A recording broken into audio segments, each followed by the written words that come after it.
kind of funny though. Zodiac Tri Brigade. Yeah. Because like I watched the. Hold on, let me pull this up. And I've seen the one that's in Omega. That's just chilling there, and I was like, very interesting. I don't think I'd ever play this, but hey. I mean, if the option's there, Yeah. I would. Pre-built, and you don't have all the bands on the Zodiac stuff on Yeah. on Master Duel, you might as well. Yeah, it's the number one deck you run. Just like the 3 cards, Thoroughblade, Mm-hmm. Whiptail. That Whiptail and Ram are usually stable. I don't think Thoroughblade is. Hold on. I know, because I have it pulled up here. By the way, I'm just reminding you now that we are recording, so don't say anything to incriminate yourself yet. Oh man, I can't get racist. It's not the racism episode. That's episode 420. Aw. But don't worry, we're coming up on episode 69 tomorrow, so gamer. Oh, let's go. Hold on, because I'm gonna look at this Zodiac stuff right quick. If I knew how to spell. So what were you saying? Whiptail. Yeah, so Whiptail, that's typically a staple. So is Ram. There's a list out there with it's a crush card list. Wait, can you with Zodiacs just go into any Beast Warrior? What do you mean? Like you can Xyz into any Beast Warrior? Actually. Oh no. Okay, so you can turn one Beast Warrior XYZ, attach this card from your hand. Okay. Yeah. Okay, I was getting ready to say, bro, what the fuck? Okay, so you'd probably there's Raptor. Yeah, Raptor's at 1. Ratpier. That's a pretty good one, but yeah, it gives the deck more flexibility. You can just climb into Trident. Mm-hmm. Very easily, by the way, very easily. Damn. Run Shureg at 2 to search out your Tri Brigade cards in the first place. Mm-hmm. Because that search is totally balanced. And yeah, still just do Tri Brigade noises. Like the 3 seconds that I played Tri Brigade with Fireface, I was just kind of sitting there like, man, this is not balanced at all. We're seeing a very big rise in Tri Brigade branded deck list. Yeah, no, 100%. Like, well, we might as well start. All right, before we get into this, yo, what's up? What it do, baby? Where it's the Rush Hour YGO Podcast, back at it for your head tops. What is this, episode 3? Yes, it is. Yes, sir. I kept count, and I have my notepad here. I forgot to start the timer, but it's never too late to start a timer. Blam, there we go. So we're back here for episode 3. It's been, I think it's been. Oh no. There we go. Oh no. Are we in there? Oh no, we're good. We're good. We're good. I thought your computer exploded again. Nah, I thought it did too, honestly. Oh man, it's because I installed Overwatch 2 and it's just like, get this shit out of here. It be your own computer sometime. Yeah. It be your own. But we're here with your 2 hosts, Mr. Sleepless, aka Austin, my man. Yeah, the real Chris Tucker. Yeah, I was gonna say the same thing. And then you got, I'm here too, Mr. DJ, aka the Jackie Chan. Wow! Yeah. I was practicing my karate in the garage this morning. That's what we like to hear. So we're kind of just here. There's no plan for this week. We're kind of just doing whatever we do. I should probably mute the sound for Omega because I just realized it was playing the whole time. Oh. But yeah, let's get. So what were you saying about Zodiac? Not Zodiac. Tri Brigade. Yeah. So we're seeing a big resurgence of brain, or not resurgence, but we're just seeing a big, a great amount of branded Tri Brigade being played. Yeah. No, that. And I'm with it, and I think the really started rising up since that regionals win by I'm trying to look up the name. It was a regional in Houston, played by Hector, Orellana. Terrible fucking names and shit, but played by our guy Hector, and Hector running with the 3 fractal. We'd love to see it. The 3 kit, 3 Nerval. What really changes this like Tri Brigade deck though is he's running just 1 cross. Oh, which is yeah, which is a little bit weird. One thing I like about Tri Brigade is it fits the player's play style. Like you customize it how you want it, and you could go great with it. I personally, if I'm running a rescue cat at 3, like he's doing, I personally wouldn't go with the 1 cross. Just because you're already using 1 cross to go into 4 rescue cats effect, and sometimes you just find you're missing that 2nd cross. I found in testing. So it's any 2 level 3 alone, huh? Yep. Most of the time you don't want to throw your kit in there, or I don't think you can. Yeah, most of the time you don't want to go double kit. You want the cross, you want the kit. So and you can't pull out like a Nerval because it's a winged beast. And so I'd make the argument if you're running rescue cat, double cross. That's where it's at. But what I'm noticing is interesting is that we're seeing a rise in triple tactics talent coming back. Oh yeah, that card is stupid. Very stupid.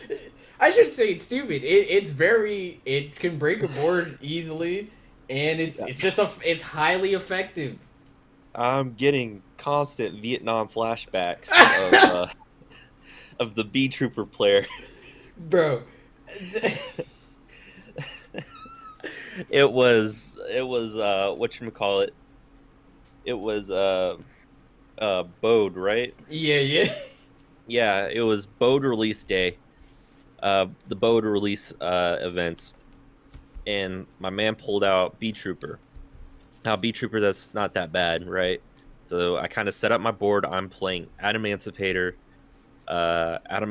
with a Dragoon package, right? So I set up this exquisite board. Exquisite. And I just hear him, and DJ was here for this too. I hear him, man, if I draw the card I need right now, I'm never doubting this deck. I'm never doubting this deck again. Lo and behold, he draws the triple fucking tactics talent he needs. Just easily baits out my Dragoon Omni Negate, and just takes it and then goes for gain on me. And that's all she wrote. That was my first locals ever. So I wasn't like, so I wasn't like, this is how. I didn't really know how to manage my negates, but there's also at the same time, there's nothing you could really do. That was so unfortunate. Oh man, as someone also on the receiving end of triple tactics talent, sitting here minding my own business, playing B Troopers against my man Austin. Oh yeah. and we're just sitting here, and I'm just like, all right, because he's playing Dragon Link. And I'm like, I played Austin's Dragon Link a lot of times. And I'm like, bro, I cannot let him have things in the graveyard. Ever. No. You can't have shit. And this man, I'm sitting here, I got my board set up. What was it? I didn't have Invincible Atlas up, but I had a Sting Lancer up, a Light Sword. Damn, I can't even. Hold on, I got the B Troopers set list right here. Hold on. Exit without saving. I know exactly what was on the board. 1 Sting Lancer, one where light flapper, that's the one. This one. And then one freaking scale bomber. And I had a negate. And this man said, yo, that's cool and all, but shit should not mean triple tactics gonna take your attack negate. And I'm like, man, this I remember is specifically citing that, and I think I drew into it. and I was like, jeez. Oh, this is money. But yeah, I kind of like this resurgence. It gives some like extra flexibility. I feel like that the last format's kind of been missing, almost. Or maybe not flexibility, but it introduces some new cards that gives you new strategies. Because if you use triple tactics talent, you bait out that Mirror Jade banish. Use triple tactics talent. You either link it away or typically you're gonna want to just link it away into one of your own cards, and that board clear effect isn't going to activate at the end of your turn. Yeah, because it has to be on your opponent's side in order for it to resolve or to activate when it is sent to the grave. So along with triple tactics talent, unfortunately we're also seeing more droplet plays as well. Oh, bro, I just got dropped. Well, let's just get right into it, right? This pod, at least the front half, is gonna be locals talk, baby. Word. Cause I went to locals 2 weeks in a row. I know you've been busy with like finals. Yeah. Life. This podcast episode is also the life episode, cause you know a lot of life has happened in the past 2 weeks since we last been here. So. It's great that we just get to sit down and keep going. Just man. So first off, right? First 2 weeks ago, I want to say the weekend of not the first, the weekend of the 24th was my locals back to duel session. Back to duel, you could win all those center field spells, prize, play mats, all that shit. And I was ready. Albez deck came in. I was running Invoked Albez with a light Despia package. I was feeling myself. I prepped. I came prepared. I had answers. I had scenario set up. I was ready to go. I was running Gammas. I was running Chaos Rulers. You don't even see a Chaos Ruler in that deck, but I had tech for it. I had tech. I was ready. And the first game that I sat down and played, you know what I was playing against? Branded Tri-Brigade. And I was like, man. Tri-Brigade. Oh, yes. And I just fucking sat there. It was like, man. Alright. I fucking go for, what did I go for? I'm sitting here, I'm like, alright, cool. I'm just gonna go for this quick, negate bait, right quick. And my opponent negates my fall in the Albez normal summon. I'm like, alright, that's cool. Easy. Free money. I have nothing else to worry about. Let's hit him with this branded fusion. He was like, oh, word? No. And hit me with an ash. I just fucking sat there. I was like, God damn. Shit. I was like, fuck me. Shut down. Yeah, and it happened twice. Because the first match he won game 1 and game 2, because let's see what he had. So game 1, I got steamrolled. That ash like really hurt. But on the second game, like I legit baited everything out, and he had one card in his hand, and I'm sitting here like, all right, cool, I got this. And the last card was an imperm, and I just sat there. It's fucking. I cleared the board and everything. And it was like, yeah, no, I still got this imperv, dog. And it was like, yeah, cock and ball torching. So luckily though, it looks like we're going into a smaller hand trap format, at least when compared to the last one. We're seeing like decklists coming out with like maybe like 6 to 8 hand traps when compared to the 12 to 15 now. Some decks like Tri-Brigade will still run 12 to 15. I still do in my in my try list, just because like the deck's so flexible. You can, you know. It is one of those. There's also a rise that I've noticed in the new archetypes where there's a lot less cards in them, but all of the Mhm. cards are powerful and potent. So you can just run less cards in them. I'm dying. He's I'm dying. dying. He's being murdered Uh-oh. right now. So I'm calling the police. Oh, okay, I'm back. Okay, don't worry. The police are on hold. That the I don't want no police here. Oh yeah, that's right. They'll just charge you like $500 just to get in the van.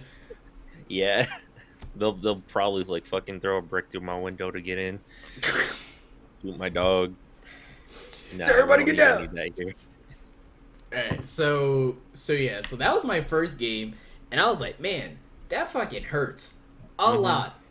And one thing I'll say about that first week being back is I made a lot of mistakes, because especially in the where's my deck list? I have it right here, in hand, not on the stream. One thing I did do is like especially with the DPE package in there, since DPE in my version of the deck is whenever I draw Celestial or Dashers, it's not a brick. I'm like, all right, cool, I can make this work. However, I shall say this, actually remembering to resolve DPE in the graveyard when I pop it and pop it something else on the field that was missing a lot. No, that's what gets you when you're coming back, because when you're like sim testing, like it's all right in front of you, right? You're in the comfort of like your own home, you're in front of your PC, and you've probably done the same like process and testing time and time again. Once you actually have your cards out, though, there's like a little bit of like performance anxiety, I think, with it. There 100% is there, because they're like you said, like if you're ever testing a sim, especially if you have auto chain on, all the pop-ups would just like come up and you're just like, all right, cool, bam bam, this is where I just got to go through to make sure I know what I'm doing. But there's no Google glasses for you. Yeah. You can't just put on the shades and be like, all right, pop up this one, that one, all right, chain the gates. But so yeah, that definitely hurt. But game 2, my second match, not game 2, I actually had a matchup against an Edelich, Soul Edelich control player, and I was like, man, in my head, because I didn't say this out loud because I didn't want to be rude to the other guy.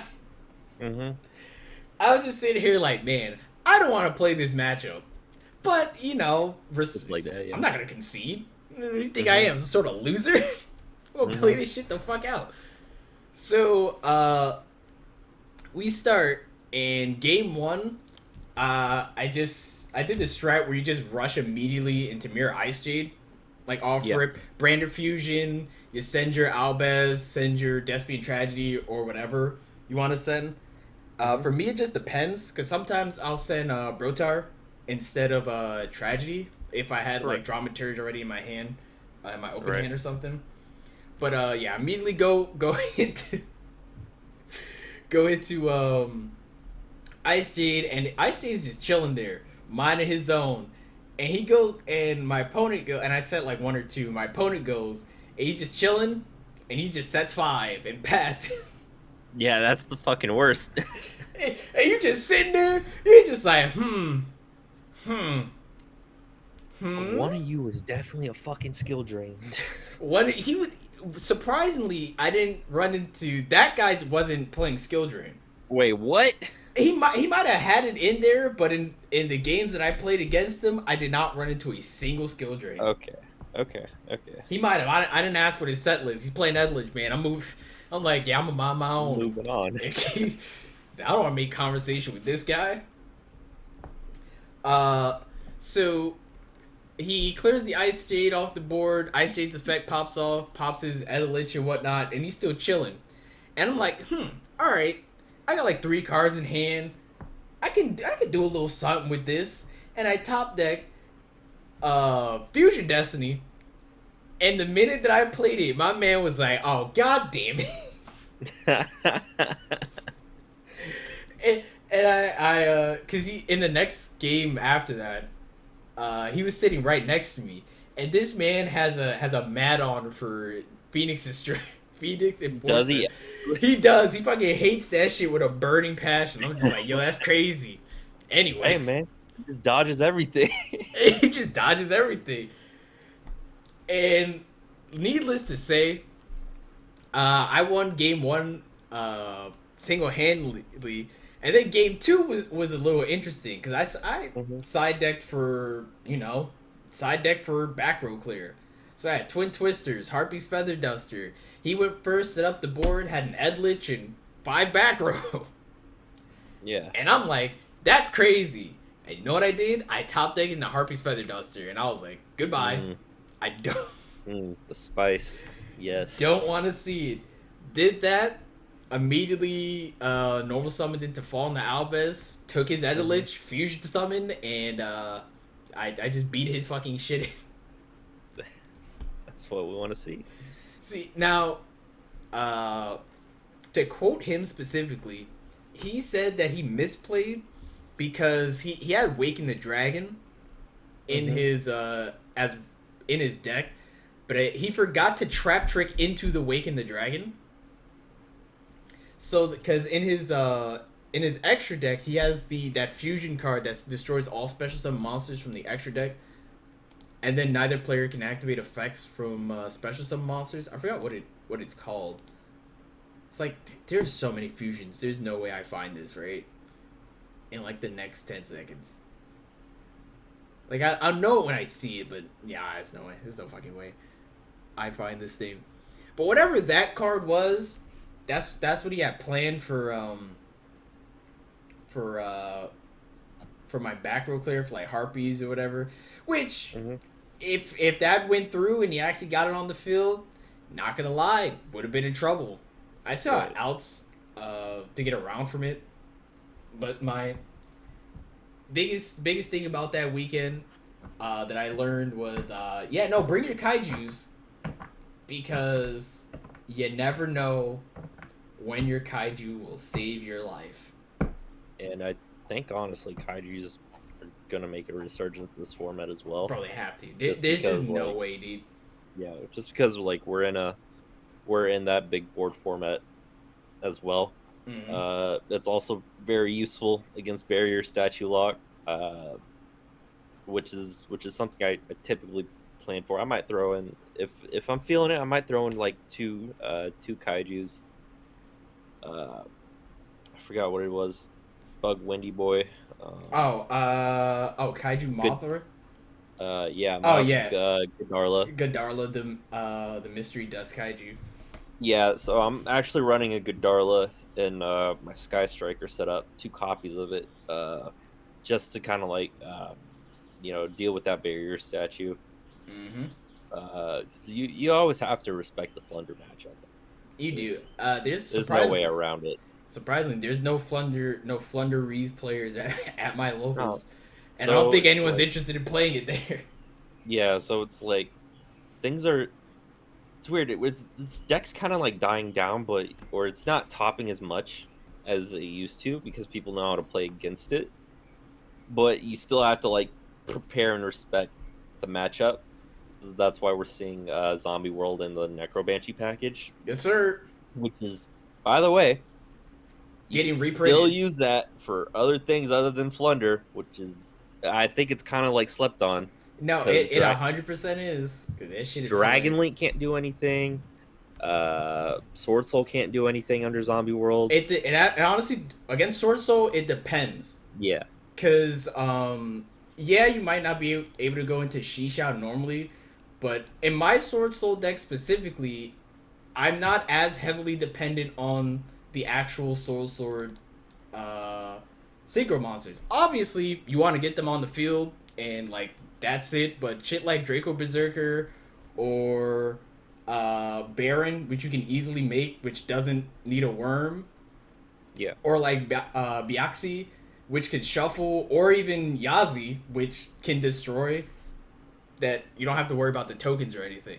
And then after that, you can just go immediately into your Soul Sword shit. Exactly. So what? Not only Sword Soul, but Brain and Tri Brigade as well. Oh yeah, 100%. That's a big one. So like, if I'm playing anything branded, I'm siding a Necro World Banshee in a Zombie World, like 100%. Because Hmm. it's so easy to go into. It's just like that. You just go into Lubellion. You just go into Lebellion. You could also smile if you're using the Hauki Fibrax package. Go into a Hmm. shooting riser on your opponent's there and just be like, "Hey Oh yeah, gamers, absolutely, Necro Banshee is now in the absolutely. graveyard." So Uh, after week one, so my last two matchups were week one, which were DDD was my third game, and then my last game was a Heroes matchup. hmm Uh, in the DD matchup, I know I talked to you about this offline, but it definitely came down to in the heat of the moment. It's game three. I have a board lock with invoked Macab and what is it, invoked Caliga. yeah, So and it came down to that, and there's a Zeus on the board, and I'm like, all right, cool. yeah. Zeus pops everything, and I'm like, all right, fine. Zeus gets rid of everything. I can still make a play. I can still do what it do. And hmm it legitimately came down to I put my Call by the Grave on an Ash in the wrong slot, so it got And then impermed. you got I got Infirmed. impermed, and then the play just was like, ah, the game was over Plays at that gone. point. Yeah. And it hurts. Like That is it painful right definitely there. hurts. That is But painful. um, it hurts so much. I was like, jeez, pain is all Yeah. I know. Yeah. But I did ended up having fun. One other thing that really got me from week one, that hmm put me in the right mind state, was against the hero matchup, like the fusion mirror match. First Yeah. off, let's say this. Be careful when you're running those dark types against any. If you know you're playing against a fusion deck, because legit any dark type that's on the field can just that shit can just get taken Super immediately poly. with super poly. So and super poly can also super poly your two monsters. You don't need to use their own monster. If they have Yeah. the material, you just like super poly little nigga, fuck you. Like legit it happened to me game two, and I was just like, man, this shit fucking hmm hurts. Uh, Right. but with the rise of a fusion, more fusion heavy meta with like Albez Despia coming back up, he's back. The goon is back. Lagoon. Dragoon Dragoon. Yep. is back. Yeah. It's seeing. Looks like it's like on and off topping for some lists. Mm-hmm. Um. Uh. I don't think like every Despia list is bringing it back, Not or every Despia list is bringing it back, but I know just because branded fusion is branded yeah, fusion, you can legit just send summon Lubellion out and then just be like, hey, smile, here's a Dragoon because I yeah, said Dark Magician. yeah, And like I got Dragoon, and I was just kind of sitting there like, man, I really wish I had a kaiju or something to stop right. this, and I did not. I just fucking sat there. No, right. Yeah, I got you. But yeah. So Dragoon is man, that's funny. Man, this set list that I just found is pretty fucking hilarious. Anyway,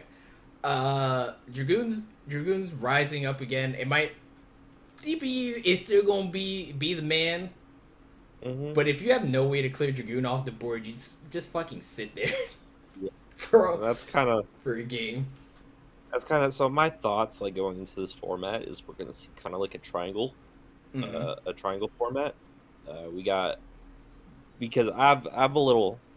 I guess I have a little bit of a bias towards Sky Striker, just because of the deck I've been following for a little bit. But so initially, I would make the argument that Despia is a fairly strong counter to prank kids and branded, or not branded, to like brave prank kids. Mm-hmm. Just because like the clear. Yeah, what's really big is the clear from Mirror Jade, the quick effect banish, uh, ability to run hand traps, so forth, so on. Like it's a just very good, strong deck to counter to go up against prank kids, and that's what we're seeing.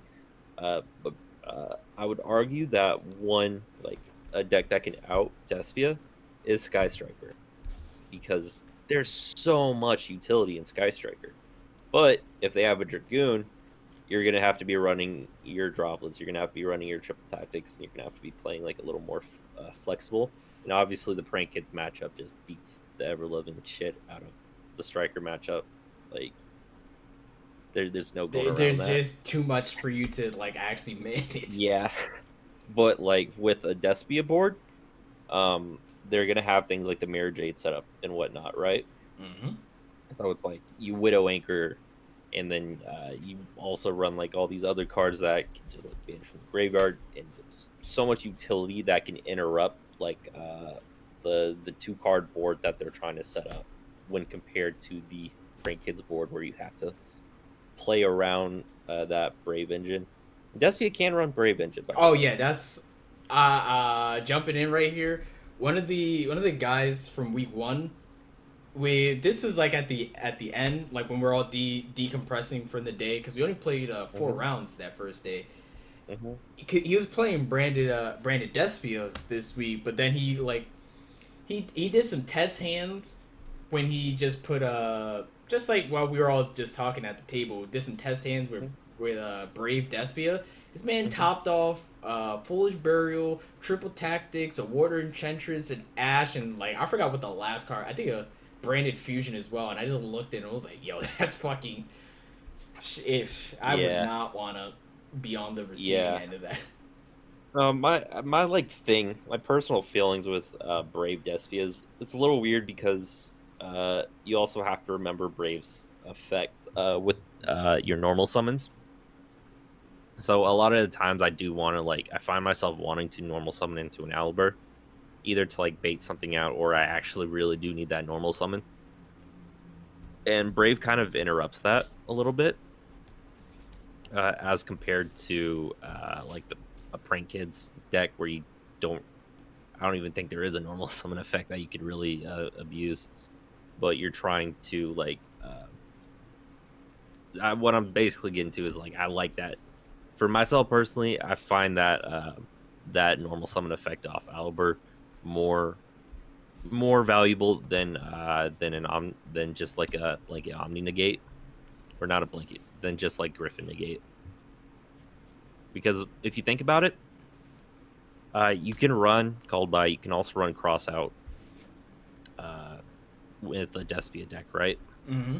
So you basically have four copies of Called By in your deck. Mm-hmm.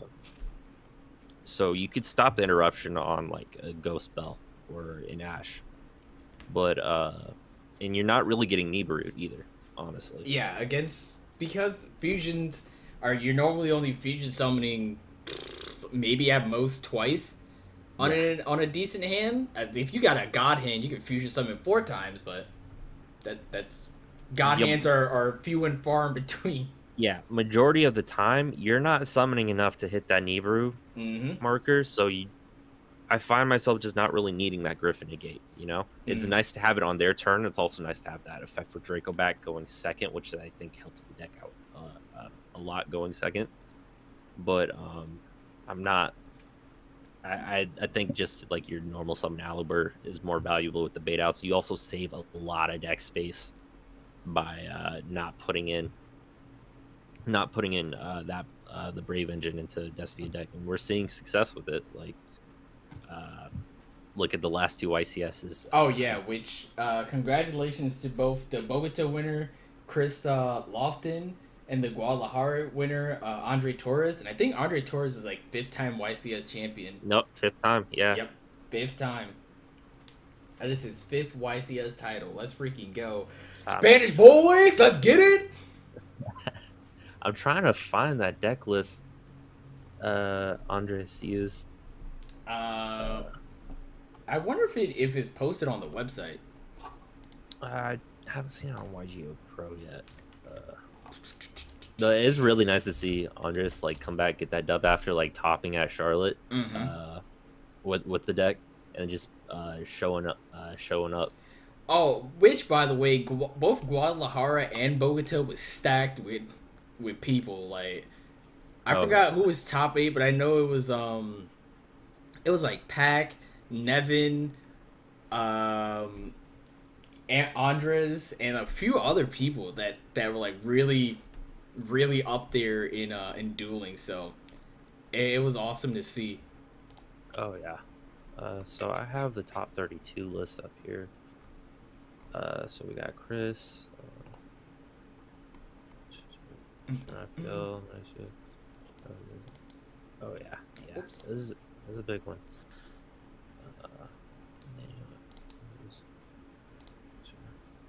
Yeah. Where are you taking me?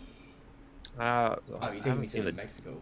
I haven't COVID seen went the to- deck list, but Yeah, that's probably like the only thing that we're missing for.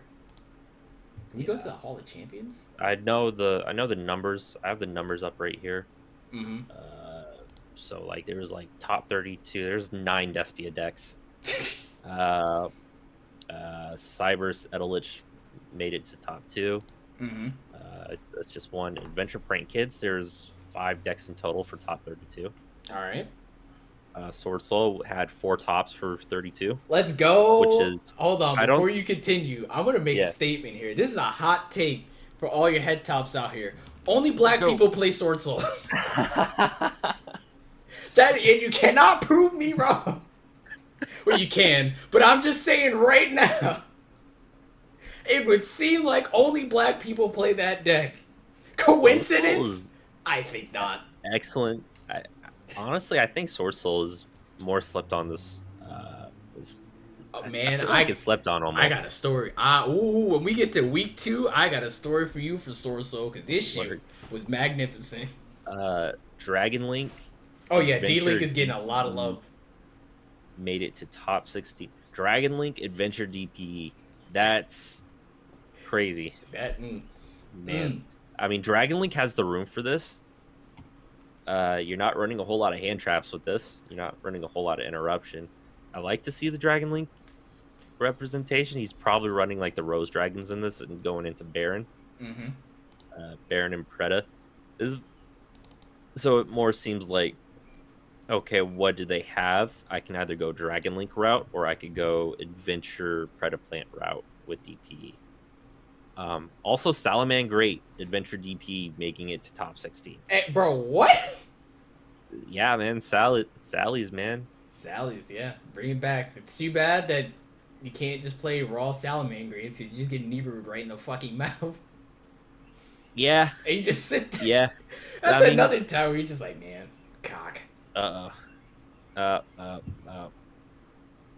It's cutting out again. What the hell? You know, maybe that pizza is just like AOG.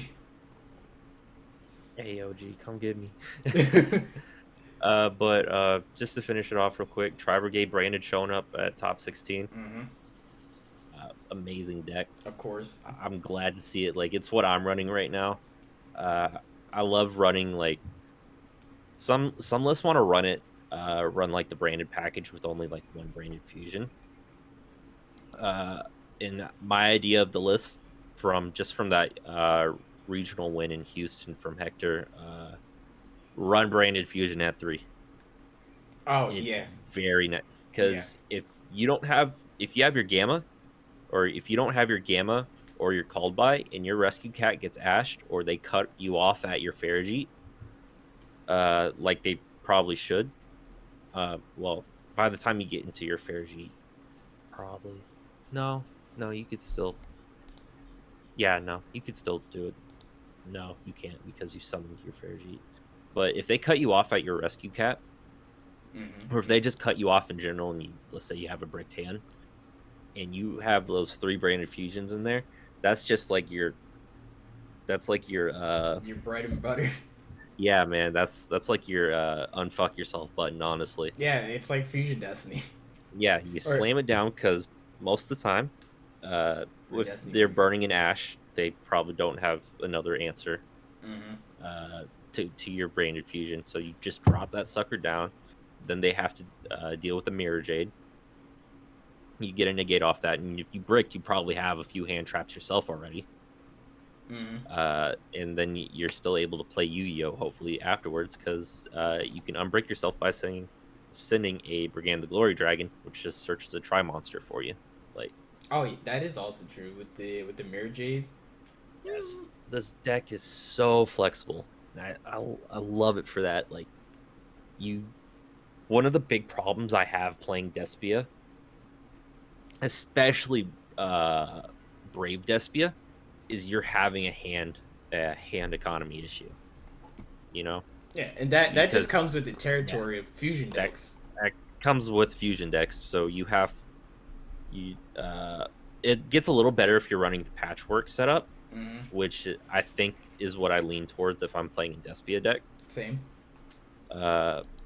But most of the time you're using your branded openings, you're using your branded and reds, you're using a lot of hand resources, right? And if you're running a Brave package on top of that, you're also discarding for your right. So you could search out your Griffin and whatnot. What branded Tri-Brigade does, or Tri-Brigade branded, you can add your Mare Courier to your hand. If you go full combo and you summon out a Shurag on your turn, and you send him off, you get a DD Crow in your hand as well. You also get a DD Crow in your hand if they out it on the second in the middle of their turn with Revolt. When you Revolt Shurag, you also get a DD Crow in your hand. Then what else? The Glory Dragon. Like, you have so much hand power. Also, if you're running Triple Tactics Talent on top of that, where you just draw 2 for getting hand trapped. If you like just bait out the hand trap, like, it is an amazing deck. Say, yo, that's crazy. Give me 2. You also can't forget Albion the Shrouded Dragons effect. Yeah. Can we like? Hold on. Where's my man Albion at out? Like, you on vacation or you out to play right now, son? If you're running a branded deck, throw in an Albion. You will not be disappointed. If this card is in your hand, you activate its effect. You place it to the and if you're sending a card that's from your deck, which you'll probably have a card that's in your deck, like a branded branded card in your deck. You send it to your deck. You just send the Albion to your deck, yeah? And then you just draw 1. Yeah. You combine that with Farrageet's effect. Yeah. Which you're sending Farrageet to the graveyard half the time anyways. You draw 1, send 1 back. So you also have all the opportunity to unbreak yourself. This is an amazing deck this format. Yeah, no, I'll be on the Shrouded Dragon. That card is crazy. They just sleep on that shit. I think, yeah, it really is slept on. Honestly, there's like a discussion between running a Despian Comedy, or if you want to run like a Sword Albion Mare Courier package. I would honestly lean more towards the Albion package over a Despian Comedy. Yeah, because Despian Comedy is what only while you have a Despian fusion monster on the field. It's more of just to protect your Alibers and your Tragedies, as compared where you can end up with a Mare Courier, which is just a monster negate, like, just a general monster negate. Yeah, I'd probably lean more towards the general monster negate then as well. Yeah, because you can get that Mare Courier banished by literally doing anything. Branded, by branded and red. Branded and red. That's very popular. Like, what is this other thing called? Lubellion, not Lubellion, Albion, the Shrouded. If you go for fusion to go into another fusion. Yeah. So there's invocation if you're running invoked Albez. Oh yeah, absolutely. So there's a lot of ways to just get that bad boy out of here. Normal summon Alistair. Also interesting from this event, Phantom Knight topped 32 with 2 decks, and I've been looking into Phantom Knight a little bit more because, like, you know, it's kind of just disappeared from the format almost. Once people realize Prank Kids is so much better, it's a lot more efficient. Like,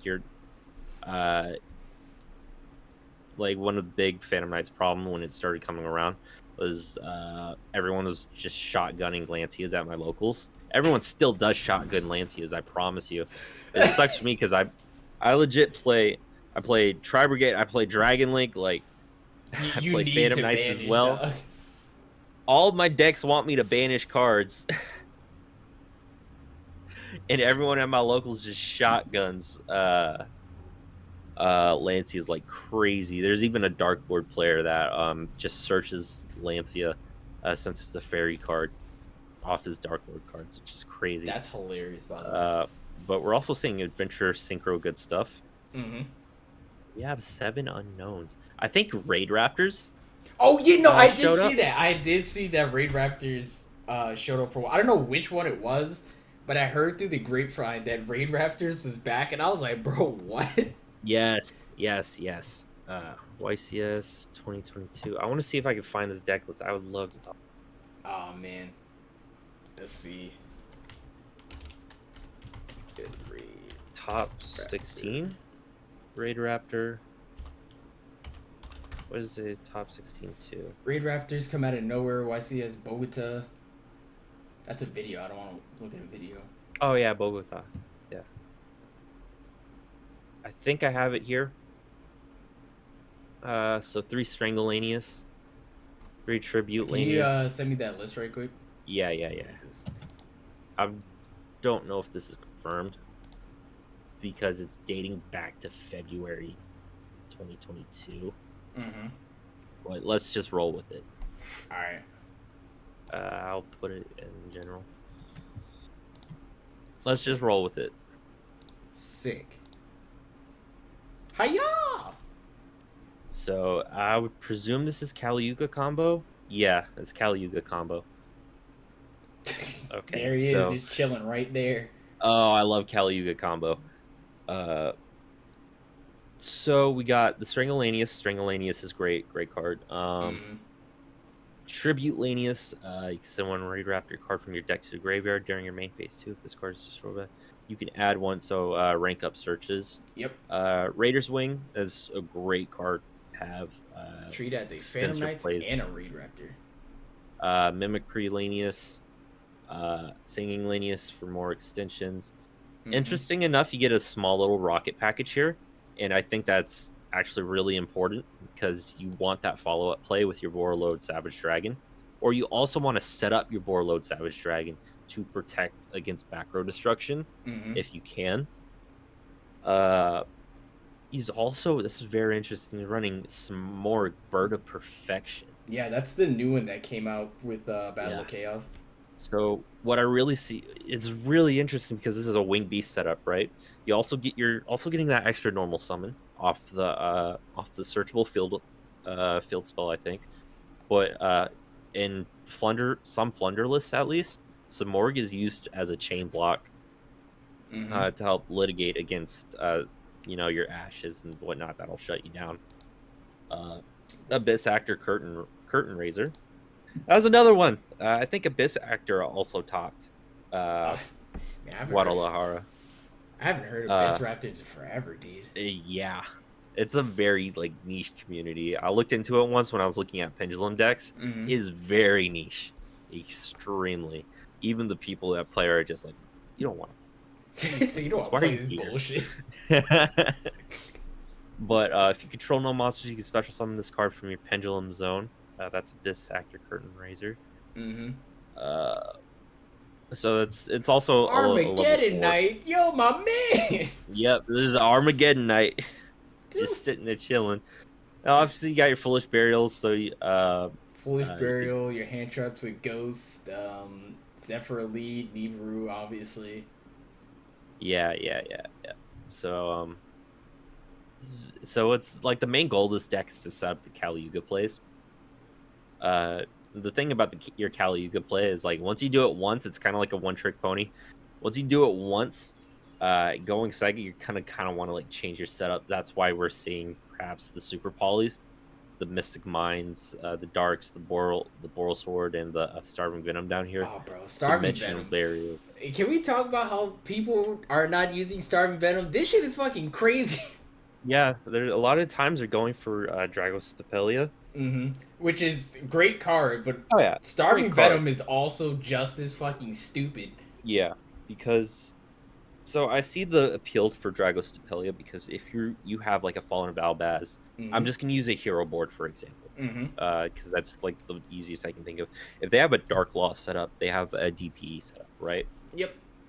And I guess it's like it's also extending on your Fallen Valbaz. If you just hard draw on a Fallen Valbaz, uh, you have to. I believe you have to use your Fallen Valbaz in that effect still. So you also get rid of the you get rid of their two monsters at the cost of your Albaz. Mm-hmm. But if you're running Super Poly and they have like that, and they only have two, they have like that Dark Law, and you're running it, and you have the Starving Venom. It just works out number wise. Most boards I think will end up on some sort of like DP Mirror Jade, Mm-hmm. or with just two cards. So And you can just super poly it yeah, if you hard draw into it. Can't so forget, if this fusion summon card is destroyed, destroy all your opponent's special summon monsters. yeah, so you might be missing that third monster. That is why I just don't. Also, it's expensive as fuck. Wait, how? That's why. It might have went up in price because last time I Yeah. seen it, it is $2. Wait. Well, two and some change. Hold on. Hold on. By the way, Starving Venom. I know Dragostiplia. It is definitely shot up, Okay. I thought you meant Dragus. I was like, since when was that card $2? bro. Dragostiplia when I caught my copy of it was 67 cents. Wait, really? Yes. And the price for it has gone up because it's so prevalent in fusion heavy decks. Oh, best decks from YCS Bogota. I have an article right here. Raid Raptor is up here. Albus Strikes Hard, Branded Despia. Oh, I got Chris's set list up here.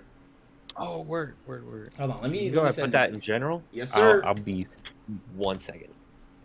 All right, he's gonna grab his pizza, right quick. So we're just gonna take a government mandated break. So we will be right back. Yeah, our 15-minute break. All right, cool. So I put the list in general for you. So Chris is playing Despia, Branded Despia at 41. He has one Libidium of Despia, one Albion the Shrouded Dragon, 3 Alibers, the Jester of the Despia, still $40, 41 on this. Pre-tax 3 Ashes. Ash is still 30. Anyway, 2 Despian Tragedies, 1 Dramaturge, 2 Egypt Chain, 2 Fallen Albezes, 2 Ghost Bells in Haunted Mansion, and 1 Tri-Brigade Mercurier. For spells, he's playing 23 spells. He's playing 23 spells with no trap cards. Branded Fusion at 3, Branded Loss at 1. This card is stupid, and we should probably run that. 3 Branded Openings, 2 Branded in Red, 1 Call by the Grave, 3 Cross Out Desi's, a Foolish Burial, 3 Frightfur Patchworks, 2 Polys, 2 Super Polys, and 2 Triple Tactics Talents. And in the extra deck, he has 2 Albions, the Branded Dragon, 1 Brigand, the Glory Dragon, 1 Despian Prosekino Kion. The big one, the one with 3200 attack. Proskinian. Yes. That's how I usually pronounce it, is just Proskinian. Proskinian. So he's playing one of those. 1 Coritus, the one that makes all your non-level 8 fusion monsters 0 attack. 2 Guardian Chimeras, 2 Lubellions, 2 Masquerades, the Blazing Dragon, 2 Mirror Jades, 1 Predator Plan Dragostiplia, and 1 Titanclad, the Ash Dragon. And in the side deck, he has Cosmic Cyclone, 2 Cosmic Cyclones, 2 Forbidden Droplets, Necro World Banshee, Red Reboot, Summon Limit, 3 Token Collectors, 3 Twin Twisters, and a Zombie World. Yeah. No, this is a deck. What's nice about this deck is he, if you follow him on Twitter, he really takes in consideration your uh, your hand size problems, right?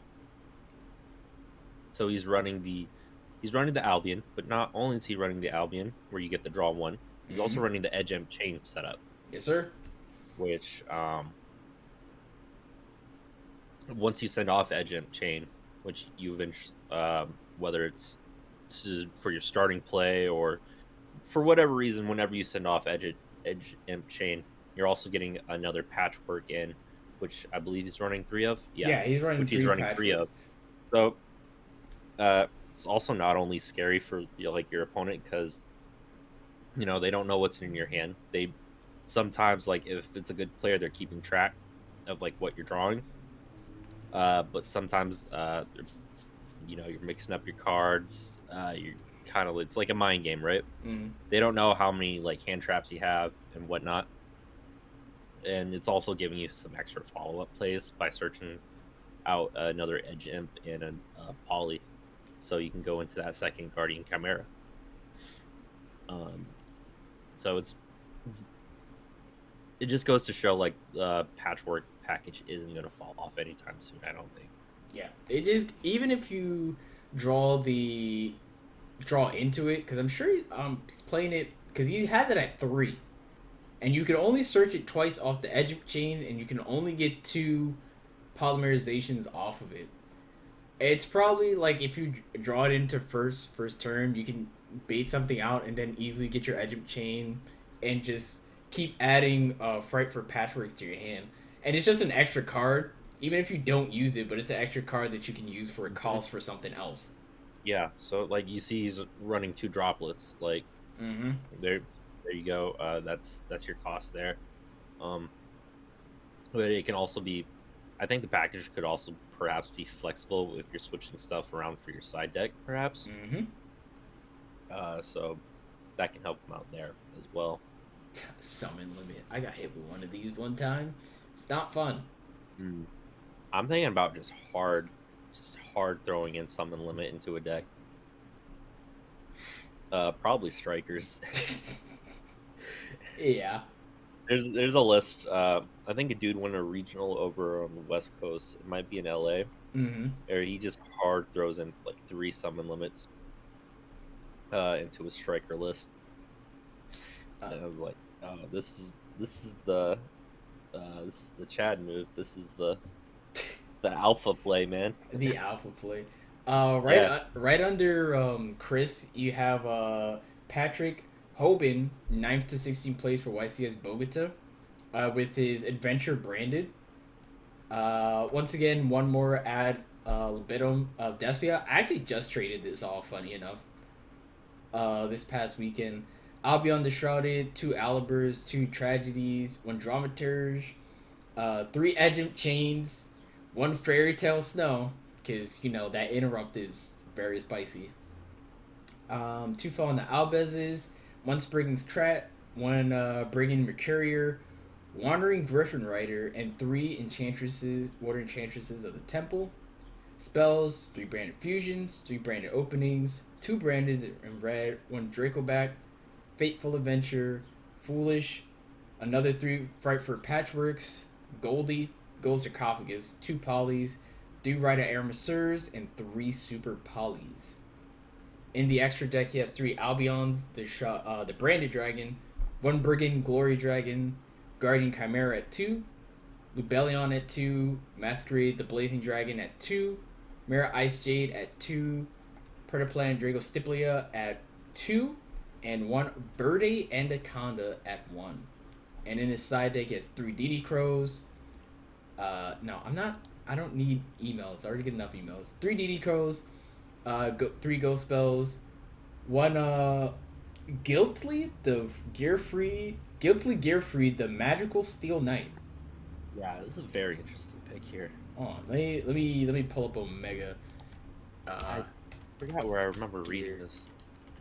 Free. Okay, I see it here. Gear Free, the Magical Steel Knight, 2 warriors with different attributes. Once per turn, when a card or effect is activated that targets this card, quick effect, you can negate that effect, and if you do, destroy 1 card on the field. This card is fusion summoned using only monsters on the field as material. It can make a second attack, 2700 attack. Once per turn, if this card battles an opponent's monster during the damage calculation, you can banish one spell from your graveyard. This card gains attack equal to half of its current defense until the end of this turn. So you just get 800 during the battle phase. Interesting. Whoops, that is not the right tab. Back to it. Harpies, Necro Banshee, Prey Kids Water Washer, Red Reboot, 3 Twin Twisters, and another Zombie World. Yeah, no. You're gonna have to just DD Crow the Necro Banshee as soon as it hits the graveyard. Man, this is Adventure Albez, D Hero, Edlich. There's just a bunch of other stuff. Golden Lord, Edlich, Pure. Another Edlich deck. The Usual Suspects. Adventure Prankless, Flonderies, Tenny Soul Sword. All that good stuff. All that good stuff.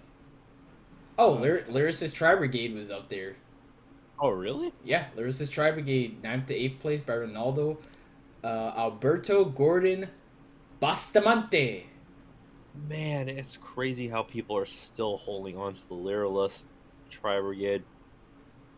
The thing about it is, in reality, you really only want Turquoise Warbler on your opening hand. And then you can search into your Cobalt Sparrow. I just bricked so hard running Lyricist Tri Brigade without some more fun stuff. So they're still rocking it. So yeah. Yeah, and here's the Raid Raptors that we talked about earlier. See it here.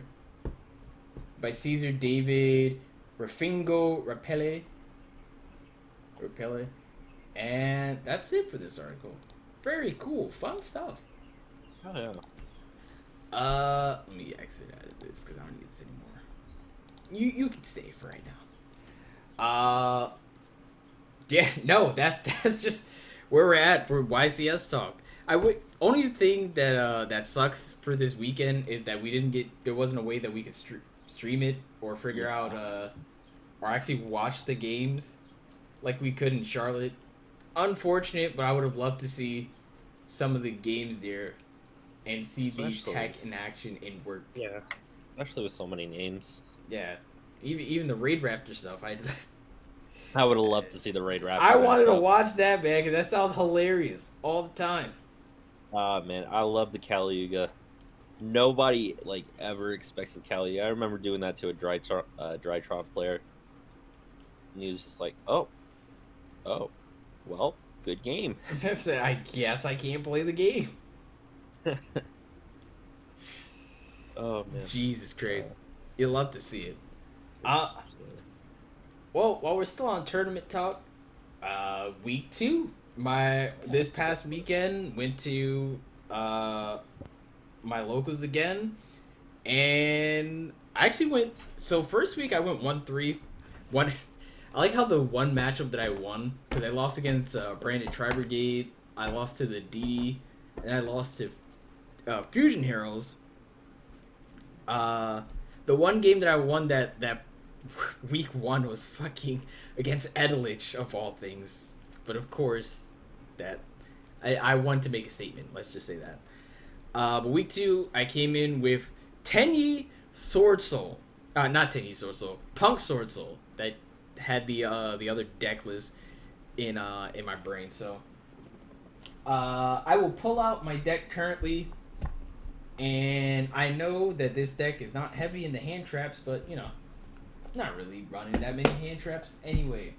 So I got my deck list set up right here. You can't see it on the screen, but what I can show you is a deck list that I'm currently working on. And the whole point for me, the whole point of this weekend was really to test how I like the Phoenix Destroyer package. Phoenix Destroyer is what it is. It's Phoenix Destroyer. Mm-hmm. It does what it do. It do what it does. And it is a very powerful card. However, I must say, I'm liking the Tenyi support that comes with this new version of Soul Sword that I'll be running a lot better than I do Phoenix Destroyer. And I think it just flows with the deck a lot. It flows with the deck More. a lot, and you don't have to worry about drawing something that'll just brick you. Yeah. So, let's see. For my main deck, I'm running 3 Soul Sword Tayas, 3 Soul Sword Moyes. Obviously, the queen is here. You gotta pop off with her. 2 Long Yangs. I know some people run 3, but I like Long Yang at 2 because if I ever draw it, it's nice, and I can just easily search it off of Grandmaster Shishao. That's my man right there, popping off. So 3 of those. Now, this is where it gets funny. I'm running 2 Noe Punk Z-Admins, and this is where the Punk Sword Soul comes in.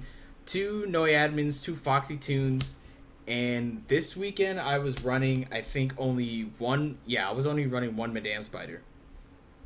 DD Crow, main deck Kaiju, Tenyi Spirit Hara, Tenyi Spirit Vishuna, and Tenyi Spirit Ashuna, Gamma, Celestial Dasher, Nibiru, and then Cyframe Driver. So, and then for spells, I'm just gonna package all this together so I know what's what. Here we go. Spells leading off with 3 emergency teleports. 3 emergency teleports. 2 Soul Sword Sacred Summits. I know a lot of people only play 1 Sacred Summit in their deck, but I like having the 2. Just the extra, especially since I shouldn't say I rely on, but for me, specifically for my playstyle, I have found that Soul Sword Taya has been a lot more consistent in the synchro summoning than Moye is. Of course, Moye lets you draw a card, but Taya has set me up for... Taya literally won me a game, like, by just normal summoning it, offer it. So, that's great. 2 Soul Sword Emergencies, Called by, Fusion Destiny. And then for my trap cards, I am running... Put all these together.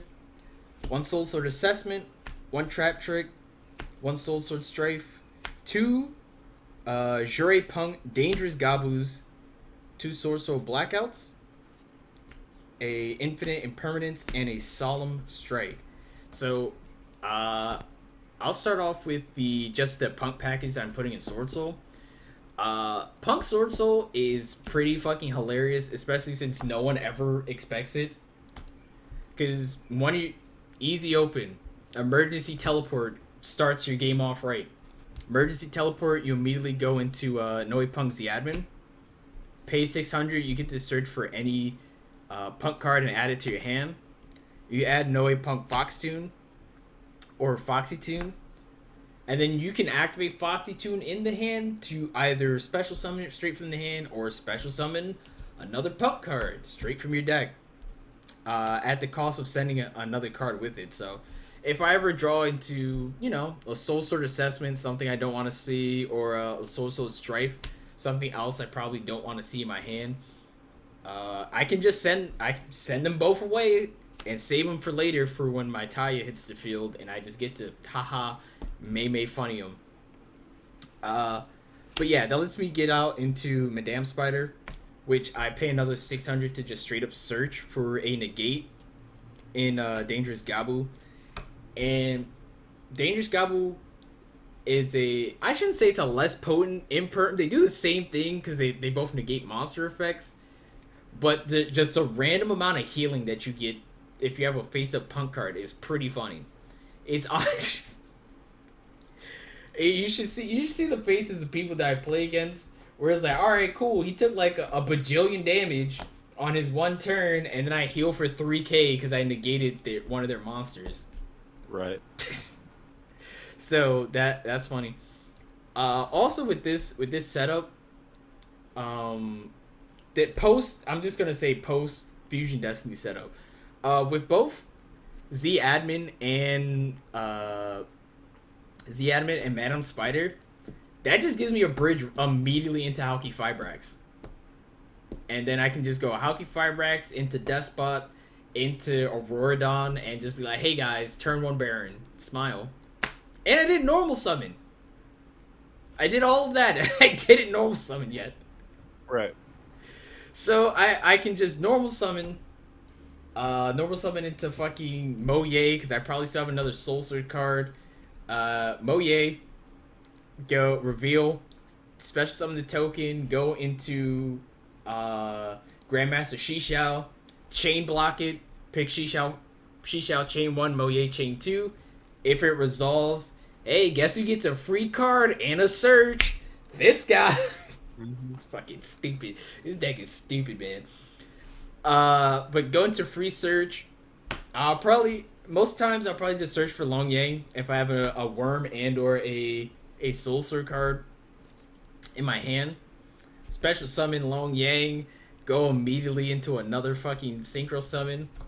And at that point, if I don't have Baron out, usually what I'll do is I'll safe play, just go into Baron because it's safe.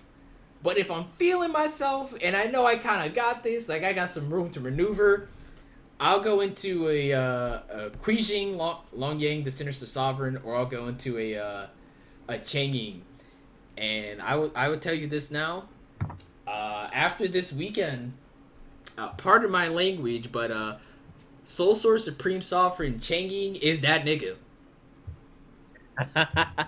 There's no other ways to put it. He is just that nigga, man. Just sheesh. So that's what I was running this weekend. Now, Right. Interesting enough, my first game was against a Time Lord deck. Oh yeah, you told me this. I was like, Time Lords. Time Lords. Time Lord. It's that trap heavy deck with the level 10 monsters that if you do not control a monster, you can just normal summon them. And then they have all the crazy effects, like, you know, if you do battle with this, your opponent takes half their you have your opponent's life points. You get to shuffle cards back and that. And I was like, all right, cool. That's of course when game 1 I didn't know, but he let me go first game 1.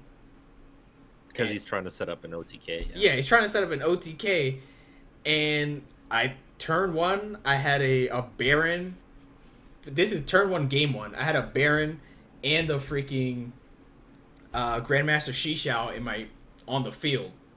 So I'm vibing. He's like, yeah, you know, go battle phase. I'm gonna attack. And I'm like, you know, attack declaration. I'm just gonna negate it. Take 5, just take 5 bajillion damage. And I was like, all right, cool. Say less. And I kind of smoke him. The first game. Now, game 2, he went first this time, and he had his setup, a full setup for his Time Lords. Okay. Now, being clear-headed from this week compared to last week, I wasn't as nervous. But I sided in the Twin Twisters. I drew 1, and then I popped the 2 that's in his back row. But he still has a Time Lord.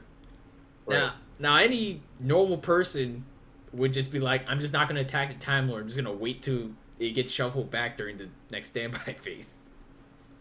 And lo and behold, I did that. And then he normal summoned the one that tried to half my life points again, and I just negated it once again with Supreme Sovereign Shishao. Yeah. And I won the game. Swiss format is 40 minutes. I won both games in less than 20. That's just why the deck doesn't work. Just fall over to, like, we're in a gate heavy meta. And you kind of just fall over to that, you know. Mm-hmm. I think the guy ended up winning. I think he won his next game, but unfortunate for him, he ran into me. So yeah, that's what happened. Yeah, setting up that negate with Baron and Baron and Shishao. Yeah, and Shishao, it's tough, man. Shishao, It's tough.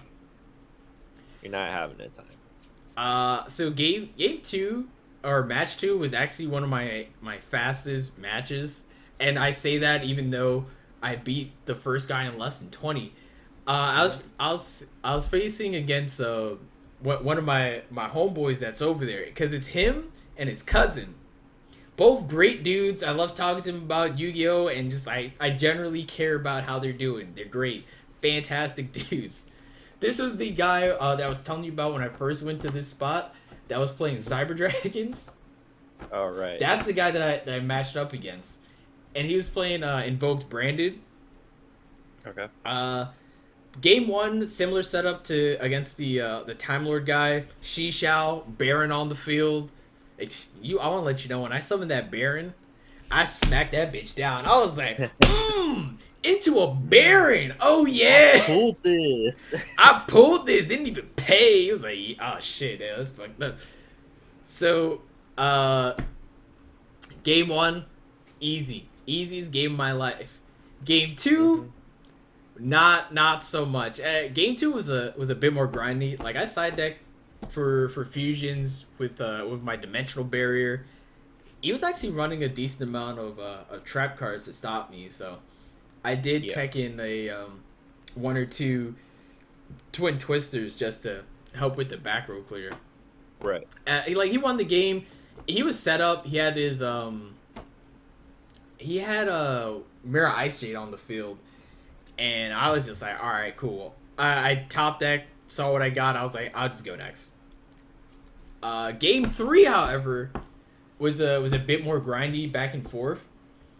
Okay. I had an opening hand Fusion Destiny, so DP gets out on the field. I don't have to pay cost, and I can kind of just grind out whatever I need. Like I try to bait anything out with I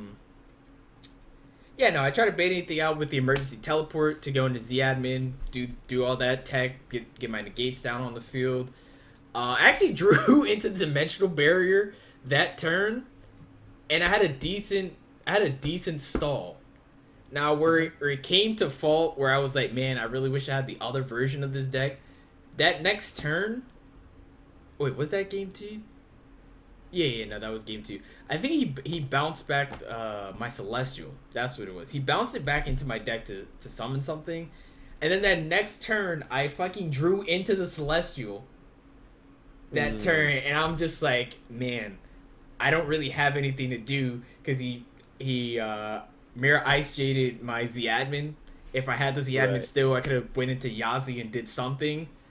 But I mean, I could have normal summoned and popped the invocation field spell or magical meltdown, but he takes 500 damage and he still has an Ice Jade on the field.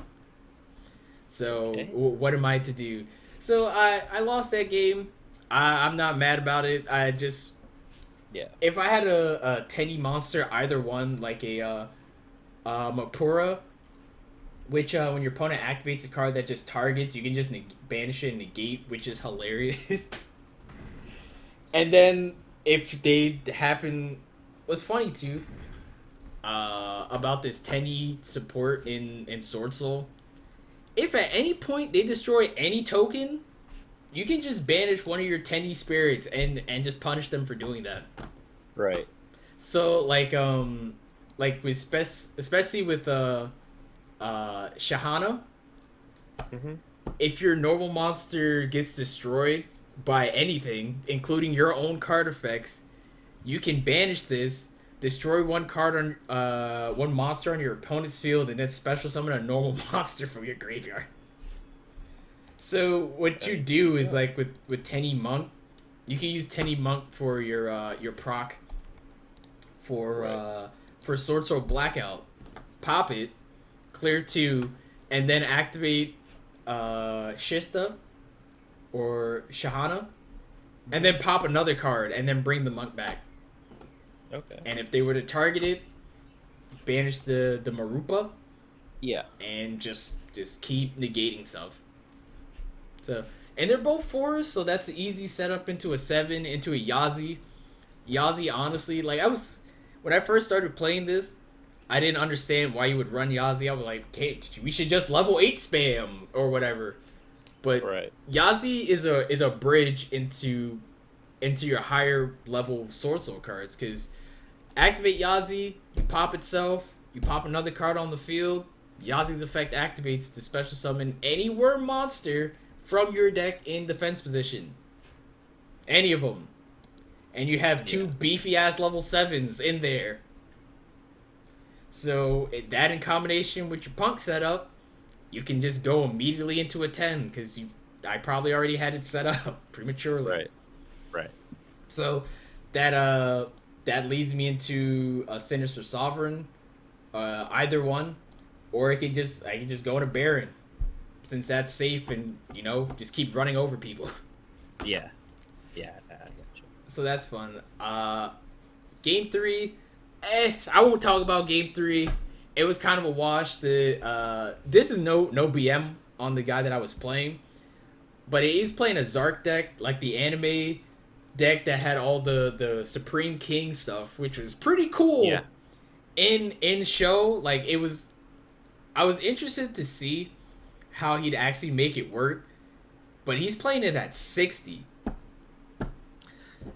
Yeah. I was talking to him for a little bit, like why he decided to play it at 60. He was like, that was really the only thing I can do, because he has to. It was a primarily magician package, Right. but he had to throw, for consistency's sake, to actually get the actual Supreme King on the field. He also had to throw in a Predaplant package in there, and it was a heavy Predaplant package. Oh. Yeah. So, especially in, like you said, in a meta where there's a bunch of negates and just ways to clear the board, I was just like, Sword Soul Blackout, hit both the scales, or hit both the scales, or even because I'm running the Punk Synchro card with Amazing Dragon. I summoned that out with Z-Admin and Madame Spider in the graveyard. I just bounced 2 cards. Right. Yeah. So there was a lot of ways to just get around what I was facing, against that day. So I hope he comes back. Well, not next week, because next week's Mother's Day. If you show up to a locals on Mother's Day, dog, you're weird. You're weird. Like, You're a bad kid. I get here's one thing, right? I get it. Maybe you celebrate Mother's Day with your mom at like 10 o'clock in the morning. You guys went out to brunch and locals is at 4. You're still weird. Because I promise you this, I'm not going next week. I'm going to be with my mom. Hanging out. I don't know what we're going to be doing, but we're definitely not be playing Yu-Gi-Oh that day. Fucking weirdo. The fuck, man. So the week hopefully comes back the week after Mother's Day, and comes through with some smoke for these people here. But Right. but Yu-Gi-Oh playing an attorney on Mother's Day is weird, man. No, I got you. Fucking guy. Now, fourth round. This is probably the matchup that I shouldn't say most terrified about, but I remember as a kid, like, you ever download, I forget, bro, some of these old Yu-Gi-Oh games are obscure, but there's one that you used to play for the PSP, and one of the premier decks that they had you fight at the start of the game was a Machina deck. And my dumbass, while I was like, I don't know, 5, maybe 10 years old, couldn't figure out that do not target the fucking Machina card. Or destroy it with card effects unless you had something to follow up. Do not, yeah, no.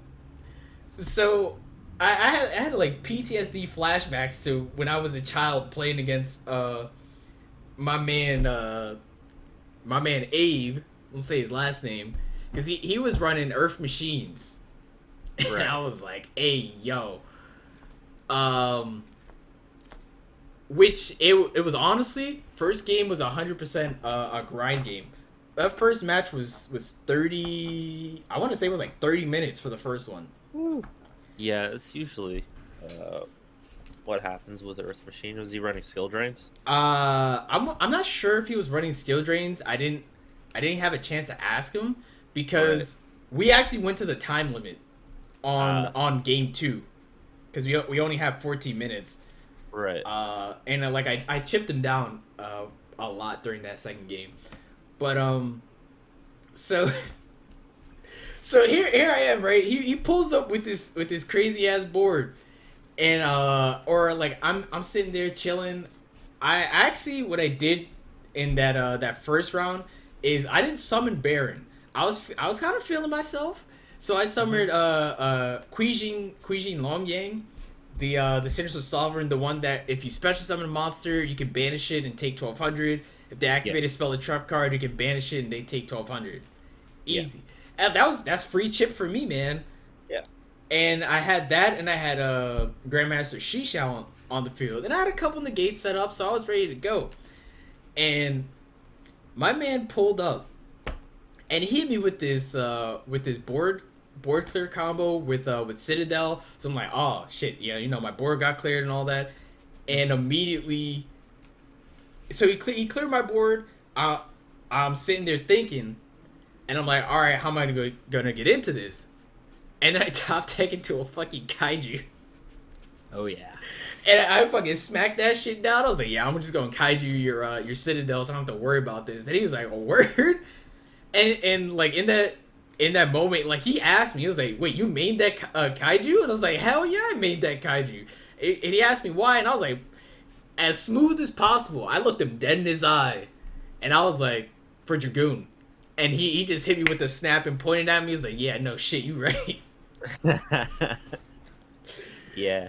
So I was just like, all right, yeah, that's 100% why I stopped there.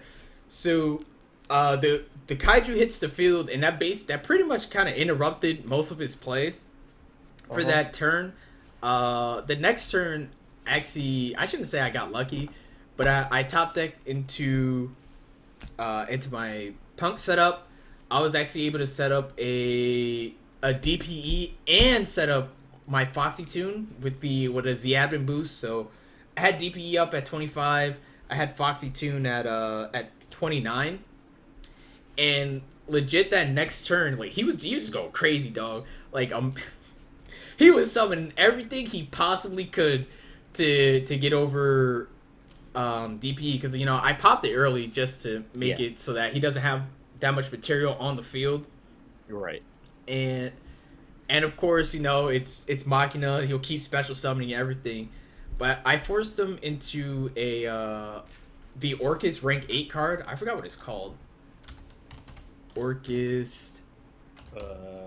Shit. Add it up. Well, whatever that one.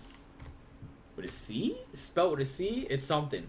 It's basically the one that lets you add a machine or send a card on the field when it's summoned. Yeah. And if you activate. So he had that. And then he set up again, and he was like, yeah, I'm pulling out Zeus here. Okay. And I'm just having trauma flashbacks to the week before where there was a Zeus on the field, and I was like, no. So he obviously he has to DP is not on the field right now, and Ziadmin has 2900 attack. Not Ziadmin. Foxy Tune has 2900 from the Ziadmin boost, which is permanent. So he has to use Zeus to go into Foxy Tune, and then attack me directly with the Orcus card. So I lose 2700.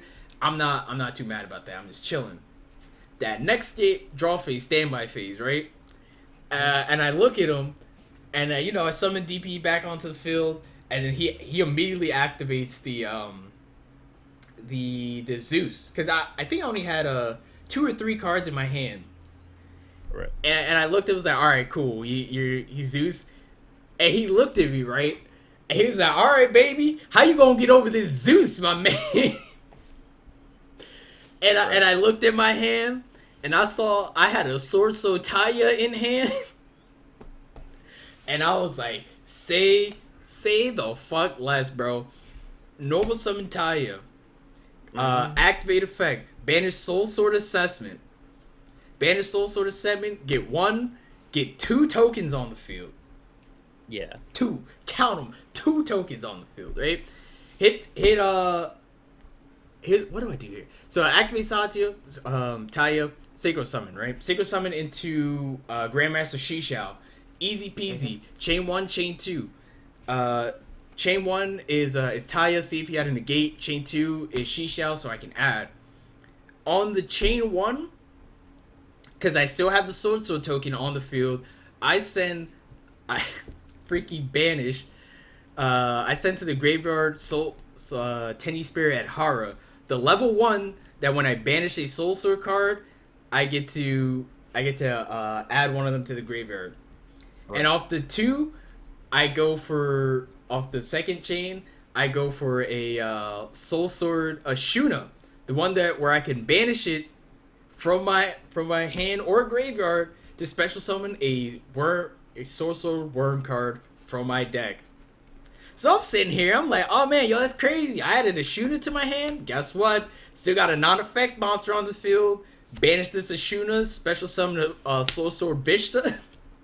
Yeah. From my deck.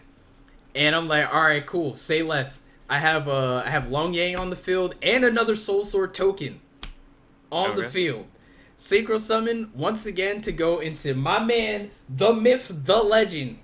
He who will always be named the OG fucking Soul Sword Sovereign Supreme Changing. Yeah. Soul Sword Changing, I chip him for another 1200. Changing is sitting there, minding his own. I still have back row. So I hit my man up with a I hit my man up with a Soul Sword Blackout, targeted Changing, and what I learned in testing this past week is Changing can stop its own destruction. It's not opponent's destruction, it's any destruction, including your own. So activate Soul Sword Blackout, use Changing's effect to stop its own negation, which, by the way, is not once per turn. Right. So I banish something, and I activate Changing's other effect that when a card gets banished, I can banish a face-up card from the field and the graveyard. So I banish one of the Machinas, and then I banish the fucking the Orcus monster that's on the field. And there's about 10 cards that are banished, so he loses 1,000 attack, and Changi is just sitting there. And even if he summons Citadel back from the graveyard, it would not matter. Right. Because Changi just sits there, and you lose 1,000 attack, and I swing for game, and he's just like, man, that was a miraculous play. He just flexed on me, dog. And I'm just like, yeah, no, that's just how it goes. And that's one of the main reasons why I honestly prefer Taya over Soul Sword Moye. I understand Soul Sword Moye lets you draw one. It works with all kinds of decks like Virtual World and all that stuff. Right. But that access to that play would not have been available if I didn't have Taya. This thing is criminally underrated, dude. I got you. Oh, dog. So last game after you ran out of time for game 2, last game of the night was against a virtual player, and he actually conceded game 1 after turn 3, so my turn 2, because he just didn't draw anything. Right. But he also didn't play anything, which is super unfortunate because you go into game 2 without having any information. No, it's strategic at that point. Yeah. So we go into game 2. Like the only thing I really sided into was like a Twin Twister, maybe, because maybe he might add some extra back row that I have to deal with. Right. But he won game 2 because he did this combo that I didn't think of with Virtual World. He actually special summoned into the Signer Dragon, the synchro version of it. Yeah. Ultimaya. Ultimaya. And I was like, all right, cool. That's cool. I mean, like, I don't really have a response to that, but pop off King. And then he set a card and went into Clearwing Dragon Synchro. Yep. And I was like, huh. I guess that is a synchro dragon. And he just harasses you. And he just harasses me. But he also he XYZ'd in a strike bouncer, and my hand wasn't really that great, but I could do something. He had bouncer and Shen in his hand, the one that banishes from the field. So I was kind of sitting there like, how am I gonna get through this? Like, I had to play it extra careful because I can't really activate monster effects because of the Clearwing Dragon Synchron. And pretty much the only thing I could do was go into Yazi, because he allowed the summon of the Z admin from my deck, and he allowed the summon of Taya. And those two, I could really go into one card because I play Shooting Riser in his deck, but that wouldn't do anything in this situation. So I ended game 2 with a loss, but I prepped for game 3, and I was ready for it. And I got the Punk startup, but I had no follow up normal summon for the Punk startup. Like, I didn't have any of my Soul Sword normal summons for it. Right. So I was forced to go into Phoenix Destroyer, but on the activation of the Verde, he had Gamma in his fucking hand. Oh. Yeah, he had the Gamma, and I was just like, man, this is the worst. Yeah. And even worse than that, I didn't have any of the side deck setup that I have, like the dimensional barriers to stop the synchro summons. Like, if I drew even one dimension barrier, I could have stalled for the next turn. Right. The way that he was playing his virtual world deck, very susceptible to a Regeki. Had Regeki in there, didn't draw it. I even put some of my other tech, Arch Nemesis Ikatos, where I can just declare an attribute on the field and neither player can special summon it. Didn't draw that either, especially with a Punk setup.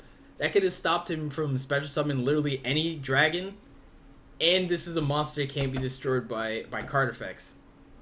Right. And I just get to pseudo board clear and then just set up and keep going. So it was just an unfortunate last game. But man, I had fun. And I definitely felt a lot more comfortable playing Soul Sword than I did on playing Invoked Albez. Right. Because I just enjoy playing fusion decks. Not fusion decks. Playing synchro decks the most out of everything. So Yeah, I got you. You know, the extra familiarity that you get from just playing an archetype that you know, plus it's your favorite favorite summoning method. You're just like, all right, let's get this. Yeah. Let's get to the bag. So that was pretty much my my locals this past weekend. I'm surprised I didn't get a chance to go into Emancipator Dragonite as much as I wanted to. I mean, there weren't many situations that I needed to, but it would have been nice to pull that one off. Yeah. So, that's pretty much it for me here. Oh, shoot. I'm excited to go back. We're having our premiere is not this week, but it's how would you say? Would it be the week after next? Because it's on the 14th. The 14th, so... well, I guess that's just next weekend. Yeah. It's next weekend. So, premiere is next weekend. The Dimension Force drops the 19th in OTSs, but it's out for everyone on the 20th. And then I think the 21st, that Saturday, is another tournament. A Dimension Force tournament. So I want to see if I can make that one. The entry fee is a lot higher than my other ones, because the other ones are just 5. This one is like 21. Yeah. So I'm gonna try and see if I can cop a ticket, because I have plans. If I get a freaking Noe Punk Dianote, it's over for you niggas. That card is broken, man. Oh no, it definitely is that, and you pair it with the Therions coming out. Man, things are going to get crazy. Oh, dude. Like, remember that guy that I was telling that was playing Alter Guys, so I was playing B Trooper that one weekend?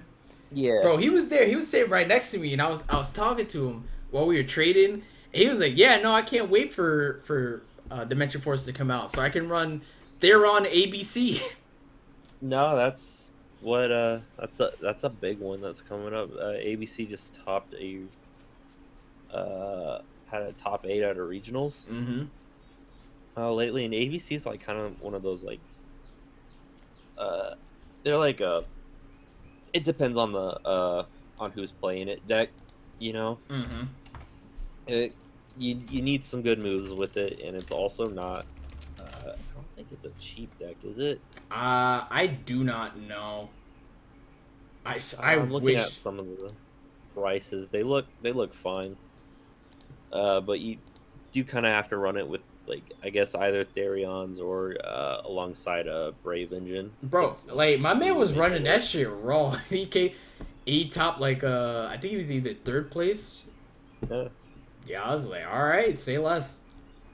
Yep. Z catapult. Where? But yeah, that's gonna be coming up once Therions come out. ABC. Oh, ABC drag.